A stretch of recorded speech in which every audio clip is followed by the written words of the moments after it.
Belonging to the Mafia is a dangerous endeavor, and most people do anything to avoid such a life. But there are Mafia bosses who embraced the life and even initiated their sons into it. From John Gotti Jr. following his father's footsteps of being a brutal Mafia boss to Philip Genovese operating from the shadows like his father, and to a son who got bullied out of the Mafia business by his father's associates after the death of his father. These are the criminal father-son legacies.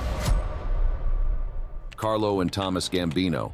Upon his arrival in New York, Carlos Gambino quickly aligned himself with the Mangano crime family, one of the 5 families that dominated organized crime in the city. By the 1930s, Gambino had become a captain within the Mangano family. This position allowed him to oversee a crew of soldiers and engage in various criminal enterprises, including bootlegging, gambling, and extortion. His success in these ventures further solidified his reputation as a shrewd and effective leader. Thomas Gambino, the eldest son of the infamous Carlo Gambino, carved out his own niche within the Gambino crime family, blending traditional mob activities with legitimate business operations. Born on August 23, 1929 in New York City, Thomas was groomed from an early age to follow in his father's footsteps. Unlike many of his contemporaries, Thomas was known for his low-key demeanor and preference for operating behind the scenes, a trait he inherited from his father. Thomas's entry into the family crime business was marked by his marriage to Frances Lucchese in 1962, the daughter of Tommy Lucchese, another powerful Mafia boss. In 1993, Thomas Gambino was convicted of 2 counts of racketeering and racketeering conspiracy. Prosecutors argued that he had been overseeing illegal gambling and loan sharking activities in Connecticut since 1985. This conviction resulted in a 5-year prison sentence, which Thomas began serving in 1996. While Carlo and Thomas Gambino had a more quiet, behind-the-scenes power that defined the era, John Gotti and his son represented a flashier, more brazen approach to mob leadership. John and John A. Jr. Gotti. John Gotti's ascent to power within the Gambino crime family is a tale of ambition, cunning, and ruthless determination. Gotti's first significant break came when he joined the Gambino crime family, one of the 5 families that dominated organized crime in New York City. Under the mentorship of Agnello Della Croce, the family's underboss, Gotti honed his skills in racketeering, loan sharking, and other illicit activities. Della Croce saw potential in the young gangster and took him under his wing, teaching him the intricacies of mafia operations and the importance of loyalty and respect. By the late 1970s, Gotti had established himself as a formidable force within the Gambino family. His involvement in the notorious hijacking of cargo at John F. Kennedy International Airport brought him both wealth and notoriety. From a young age, John Gotti Jr. was exposed to the inner workings of the Mafia, witnessing firsthand the power and influence wielded by his father. Jr.'s formal induction into the Gambino crime family occurred on Christmas Eve, 1988. According to federal prosecutors, Jr. was initiated alongside fellow mobster Michael DiLeonardo in a ceremony orchestrated by Sammy Gravano to avoid accusations of nepotism. Jr.'s involvement in the Gambino crime family ultimately led to a series of legal troubles. In 1998, he was indicted on racketeering charges, and by 1999, he was sentenced to 6 years and 5 months in prison. Just as John Gotti Jr. followed in his father's footsteps within the Gambino crime family, another father-son duo, Paul and Philip Castellano, played their own pivotal roles in shaping the family's legacy. Paul and Philip Castellano. As the 1940s unfolded, Paul Castellano officially joined the Mangano family, eventually rising to the rank of caporagim under the leadership of Albert Anastasia. This position marked a significant step in his criminal career, granting him authority over a crew of soldiers and the ability to influence the family's operations. Despite his focus on business operations, Castellano was not above using violence to maintain control and eliminate threats. In 1975, he allegedly ordered the murder of Vito Borelli, his daughter's boyfriend, for making an unflattering comparison between Castellano and Frank Perdue, the owner of Perdue Farms. While Paul Castellano's name often dominates the narrative of the Gambino crime family, his son Philip Castellano played a significant role in the family's operations, particularly in the realm of business dealings. As the president of Scaramix Concrete Corporation, Philip Castellano was instrumental in expanding the family's influence in the construction industry, a sector that proved to be both lucrative and strategically important for the Gambino empire. Scaramix Concrete Corporation, under Philip's leadership, became a cornerstone of the Gambino family's business empire. The company held a near monopoly on the concrete supply in Staten Island, a position that was bolstered by the family's connections and influence. Just as Paul groomed Philip to expand the Gambino family's business empire through Scaramix Concrete, Joseph Bonanno prepared his son Bill for leadership within the Bonanno crime family, though their paths to power faced very different challenges. Joseph and Salvatore Bill Bonanno. At the tender age of 3, Joseph's family immigrated to New York City, settling in the bustling neighborhood of Williamsburg, Brooklyn. This move marked the beginning of his exposure to the vibrant yet dangerous world of the Mafia. For about 10 years, Joseph lived in the United States, absorbing the culture and environment that would later influence his leadership style. Joseph's involvement in bootlegging during the Prohibition era marked his official entry into the criminal underworld. He operated a distillery with Gaspar di Gregorio and Giovanni Romano, though tragedy struck when an explosion claimed Romano's life. Salvatore Vincent Bonanno, known to the world as Bill Bonanno, was born on November 5, 1932, in the vibrant borough of Brooklyn, New York City. As the first child of Joseph Bonanno and Faye Labruzzo, Bill was born into a life steeped in the traditions and complexities of the Mafia. From an early age, he was groomed to follow in his father's footsteps, destined to play a significant role in the Bonanno crime family. Shortly after leaving university, he was inducted as a made man, a significant milestone in the Mafia hierarchy. His father, recognizing his potential, appointed him as consigliere, a position of great responsibility and influence within the family. However, Bill's intellectual approach and lack of experience led to tensions within the family. Many members felt he was too cerebral to lead effectively, a sentiment that only intensified when he advised his father against involving the family in the illegal narcotics trade. While Bill Bonanno struggled to balance intellect with tradition in his father's empire, Carmine Galante embraced a more ruthless approach, using violence and strategy to secure his place within the Bonanno crime family. Carmine and James Galante.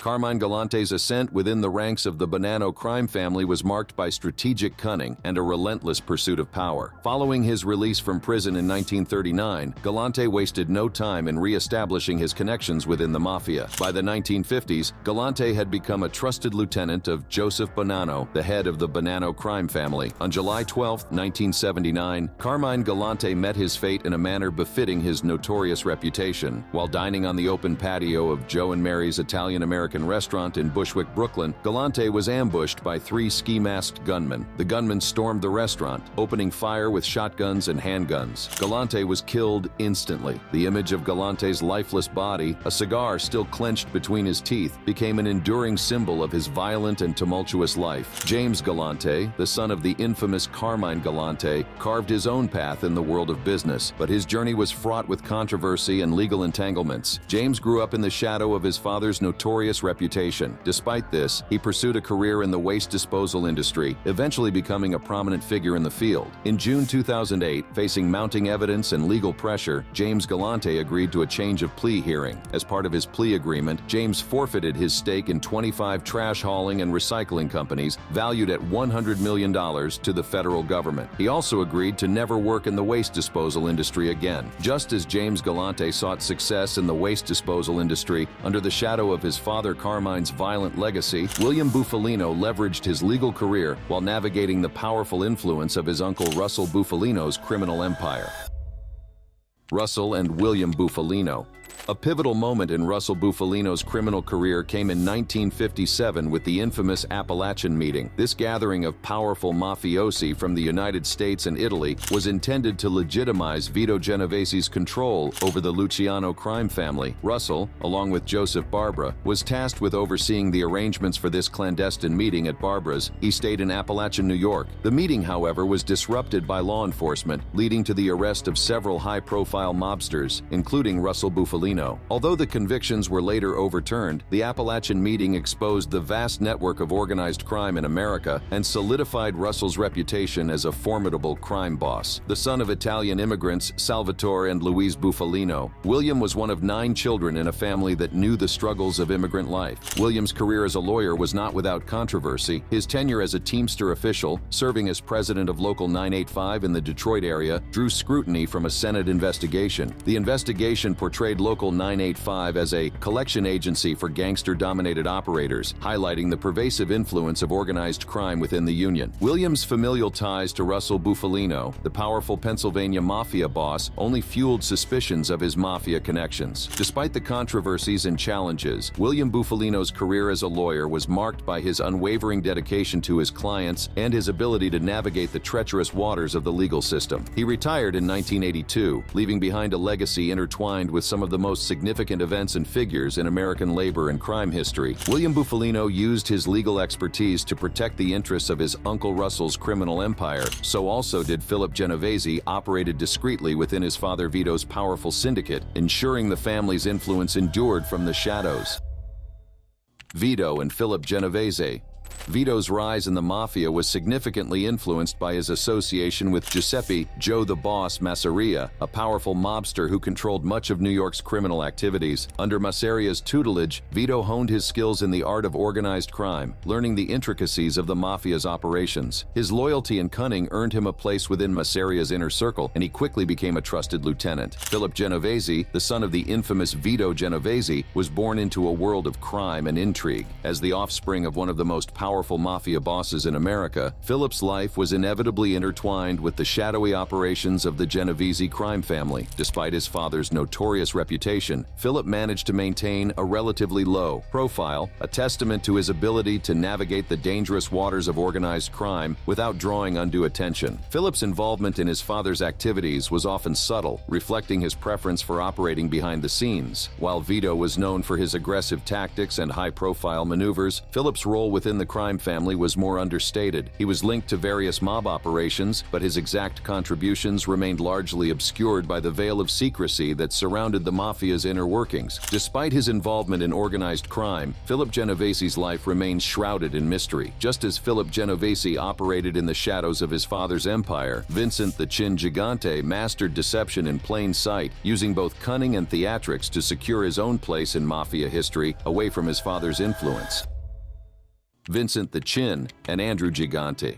In the early 1950s, Vincent's criminal career took a dramatic turn when Vito Genovese decided to eliminate Frank Costello, the boss of the Luciano crime family. Genovese ordered Vincent to carry out the assassination, and on May 2, 1957, Vincent shot and wounded Costello outside his apartment building. Although the wound was superficial, it was enough to persuade Costello to relinquish power to Genovese and retire. As Vincent's power and influence expanded, so did his reputation for eccentricity. In the 1960s, he began wandering the streets of his neighborhood in a bathrobe, pajamas, and slippers, mumbling to himself. This bizarre behavior was not merely an eccentric quirk, but a calculated performance known as the bathrobe defense. By feigning mental incompetence, Vincent sought to avoid prosecution for his criminal activities, a strategy that would confound law enforcement for years. Andrew Gigante, the son of the infamous Vincent the Chin Gigante, found himself deeply entrenched in the operations of the Genovese crime family, following in the footsteps of his notorious father. Born into a world where organized crime was a family affair, Andrew's involvement in the Genovese family was almost inevitable. As Vincent's trusted confidant and messenger, Andrew played a crucial role in maintaining the family's criminal enterprises, even as his father faced legal challenges. Andrew's role within the Genovese family became particularly significant during the 1990s, a tumultuous period marked by Vincent's legal battles and eventual imprisonment. Between 1997 and 2002, Andrew served as the messenger for his father, acting as the conduit through which Vincent relayed orders to the family from behind bars. Like Andrew Gigante, who worked behind the scenes to uphold his father's legacy, Michael Bruno found himself navigating the treacherous aftermath of his father's reign, struggling to maintain control in a world where power is never guaranteed. Angelo and Michael Bruno.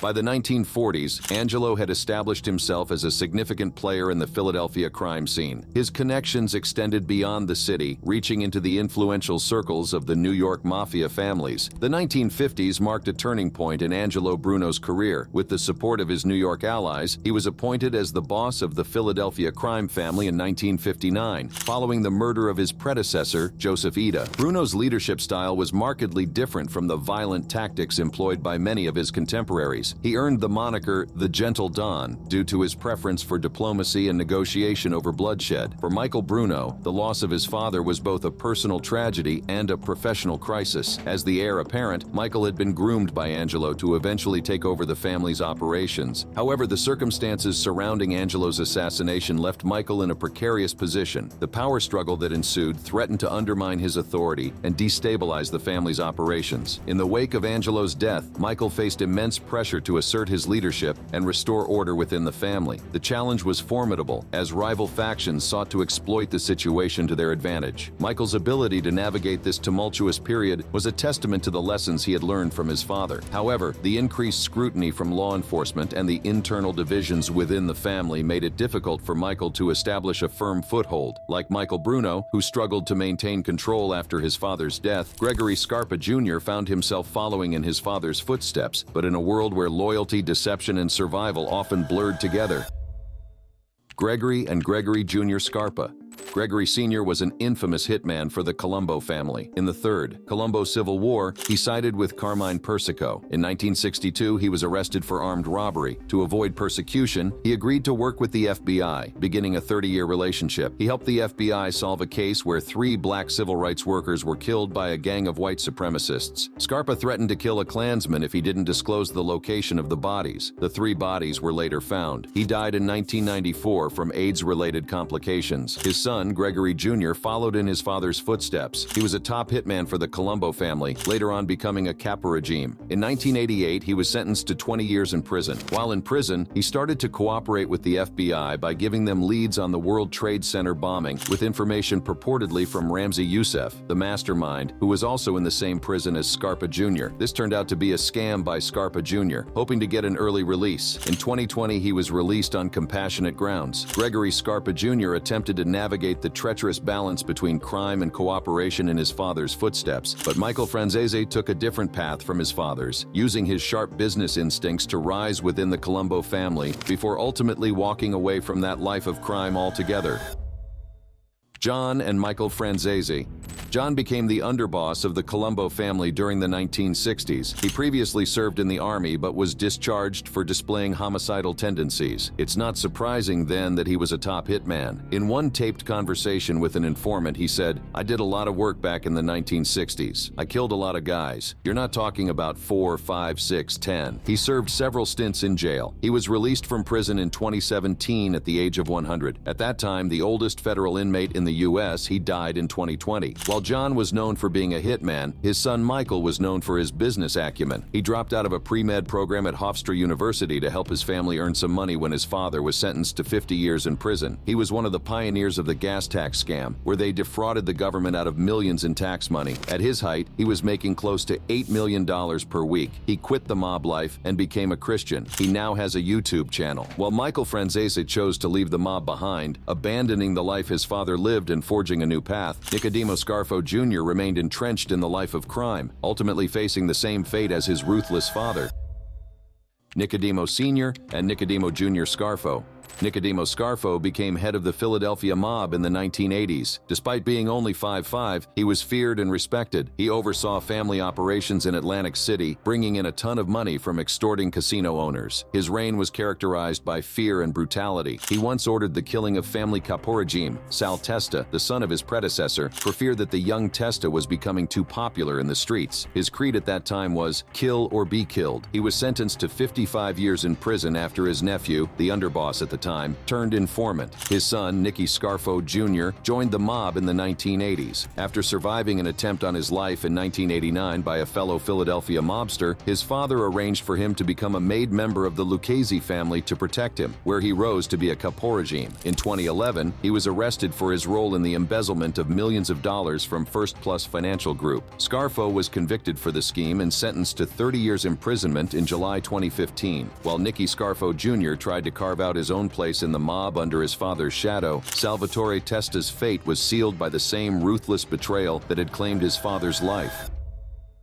Philip and Salvatore Testa. Philip became the boss of the Philadelphia mob after the death of Angelo Bruno in 1980. His operations were based out of the back of a restaurant, where he oversaw activities such as illegal drugs, extortion, and loan sharking. In early 1981, Philip and other mob members were indicted by the Philadelphia U.S. Attorney's Office for racketeering based on these various activities. By March, he would be dead, killed by a bomb hidden under his front porch. Testa's killing spawned a string of intra-family wars that lasted until 1995. Salvatore Salvatore Testa took over control of the family businesses after the death of his father. He was promoted to caporegime by the new boss Nicodemo Scarfo. Salvatore sought vengeance for his father's death, and he found his revenge when he murdered the mobsters responsible for his father's death. In 1984, Salvatore later broke off his engagement to the daughter of one of the underbosses, Salvatore Merlino. Afterward, Merlino was insulted and not happy with the young suitor. Scarfo also feared Testa's growing popularity and decided to eliminate him. Salvatore Testa was killed in 1984 at age 28. While Salvatore Testa's rise and fall were driven by vengeance for his father's death, Frankie Locascio's story shows how even strict adherence to Mafia rules couldn't save him or his son from the reach of the law.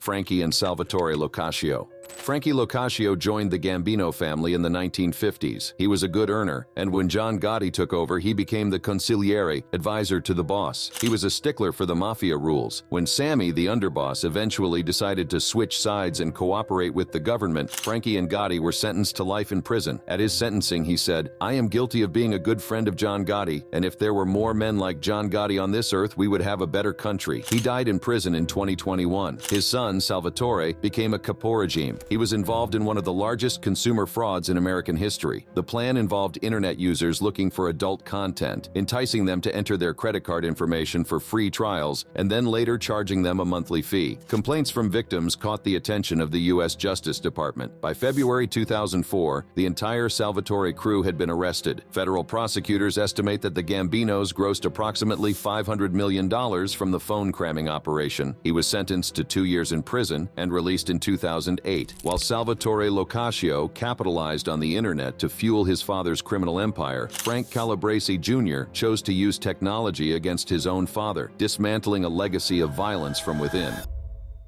Frank Sr. and Frank Jr. Calabrese. Frank Sr. came from a poor family, and with no education, he entered the Chicago underworld and joined the outfit. He quickly rose through the ranks and became a caporegime, a ranking member of the family. Frank Sr. was also a cold-blooded killer, and he was found responsible for 7 mob hits, including the 1986 murder of Tony Spilotro, the inspiration for the Joe Pesci character in the movie Casino. He was sentenced to life in prison in 2009 after his son, Frank Calabrese Jr., collaborated with the government against his father. His son, Frank Jr., followed his father into the mob. As a teenager, he started doing errands for his father. At first, he idolized his father, but as he grew older, his father grew more erratic, and this caused a drift between them. While they were both serving time in prison, Frank Jr. contacted the FBI and told them of his willingness to cooperate. He wore a wire in prison, taping incriminating conversations with his father that led to multiple incarcerations of outfit members, including his father. Frank Jr. got out of prison and out of the mob life and is now a motivational speaker. While Frank Calabrese Jr. helped dismantle his father's brutal legacy, Raymond Patriarca Jr. struggled to maintain the power his father had built, revealing 2 very different outcomes for sons who inherited the mob life.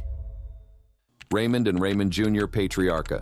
Raymond was the boss of the Patriarca family. During his teenage years, he had already been involved in multiple crimes, creating a reputation for himself. After mobster Philip Buccola fled to Sicily under pressure from U.S. government agencies, Raymond took over the reins of power. He was ruthless in his reign. At one time, he ordered a family soldier to murder his own son after he lost a substantial amount of money in a bad deal. He died in 1984. Raymond Jr. became the boss of the Patriarca family after the death of his father. Patriarca Jr. was considered weak, but managed to stay in power mainly due to the support given by the Commission, the governing body of the Italian-American Mafia, formed in 1931 by Charles "Lucky" Luciano. His first test as boss came within his family when his underboss tried to take over while he was still in prison. This plot failed when he got the support of the Commission. However, his reign marked the decline in the Patriarca crime family. He was arrested in 1990 on various charges, and when he was released from prison, he retired from the life of organized crime. Just as Raymond Patriarca and his son saw its power fade under the next generation, the Persico father and son fought to keep their grip on the Colombo crime family, proving that in the mob, succession could either mean survival or collapse. Carmine and Alphonse Persico. Carmine Persico started out his life of crime by extorting lunch money from his classmates. When he was 17, he was charged with murder. He then rose to become the boss of the Colombos. At a trial in which he decided to represent himself, the judge remarked on his intelligence. In 1987, he was sentenced to 100 years in prison, yet he continued to run the family from behind bars. By 2017, Persico was in a medium-security prison where he had become friends with convicted fraudster Bernie Madoff. He died in 2019. Carmine's son, Alphonse, was a student at college before he dropped out. Alphonse was involved in the Third Colombo War, which pitted Vic Orena on one side and Alphonse's father on the other. Vic Orena had previously been named acting boss by Carmine, but Vic decided to betray the Persicos. Word reached Alphonse while he was still in prison, and he promptly ordered the death of Orena. By 1993, Orena had been sent to prison, and the Persicos won. Alphonse Persico took over as acting boss in 1996. However, he was sentenced to life in prison in 2009 for murder. Just like Carmine and Alphonse Persico, who maintained their grip on power through generations, Gerard and John Papa followed a similar path, but with a far more brutal and reckless approach that ultimately led to their downfall. Gerard and John Papa. Gerard Papa started out in the Rampers Gang, a notorious street gang that also produced some notable names, such as future Gambino family underboss Sammy Gravano. Local mafioso saw his potential, and he became an initiated member, a made member, in the Genovese family, where he was known for his efficiency as a contract killer. His greed for money led him to start selling drugs and conducting off-the-record killings. In July 1980, he was shot to death with a sawed-off shotgun in a restaurant in Brooklyn for killing a Colombo soldier without permission. Following in his footsteps was his son, John Papa, who is affiliated with the Colombo family. It is true that the apple doesn't fall far from the tree, as John got involved in racketeering, drug dealing, and contract killings. He was arrested in a church in 1997 while attending a wedding rehearsal for the brother of one of his victims. He was sentenced to life in prison at the tender age of 22. While John Papa embraced the violent legacy of his father, only to meet a swift downfall, Anthony Salerno Jr. struggled to command the same fear and respect that once defined his father's reign in the Genovese family. Anthony Fat Tony and Anthony Salerno Jr. Salerno's early life was not solely defined by his criminal activities. He was known to divide his time between various residences, including a home in Miami Beach, Florida, a sprawling 100-acre estate and horse farm in Rhinebeck, New York, and an apartment in the upscale Gramercy Park section of Manhattan. These properties reflected his success and provided him with a semblance of legitimacy and respectability. Despite his growing power and influence, Salerno managed to avoid major legal troubles during his early years. His involvement in a heavyweight boxing title fight at New York's Yankee Stadium in 1959, where he acted as a secret financial backer, went unpunished. Over a decade after the death of Anthony Fat Tony Salerno, two Genovese crime family mobsters began muscling in on Anthony Jr.'s business that he was trying to conduct. An FBI file states that Peter Peluso, who was a lawyer for the Genove family and government informant, had been told Anthony Salerno Jr.'s store on 116th Street in Manhattan was up for rent, and that Anthony Salerno Jr. was crying because other gang members told him that even though he is the deed holder on the property, it was not his to rent. Salerno was told that the store belonged to them. Salerno Jr. clearly was not as brutal or feared as his father was. For more interesting videos like this, click on any of the cards displayed on your screen.